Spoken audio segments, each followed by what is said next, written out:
Bilo je dovolj, da smo se ozrli na vozni park v domači ulici, pred domačo šolo in v ožji krog prijateljev, pa smo ponovno dobili potrditev, kako pomemben in kako popularen je Ford S-Max. Takole čez palec bi lahko rekli, da se vsaka druga slovenska družina s 3 osnovnošolskimi otroki naokoli prevaža z S-Maxom.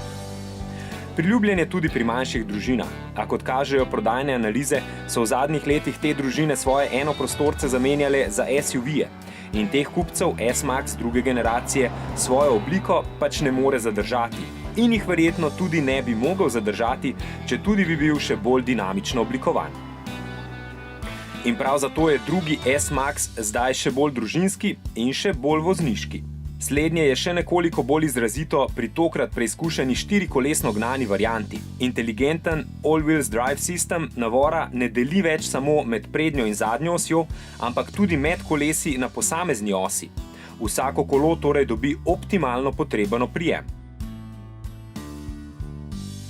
Seveda je 4-kolesni pogon privlačen bonus, a že spredaj gnani S-Max je s svojimi voznimi lastnostmi v vrhu razreda. Če se redno ne srečujete s težjimi voznimi razmerami, raje izberite zgolj prednji pogon in šibkejši dizelski motor. Zagotovo pa samodejni menjalnik. Prihranek 4000 vložite v dodatno opremo, v električno zložljiva sedeža v zadku, v prtljažna vrata, ki jih odpremo z brcanjem v prazno, in žaromete, ki ne slepijo. Pa še bo ostalo denarja.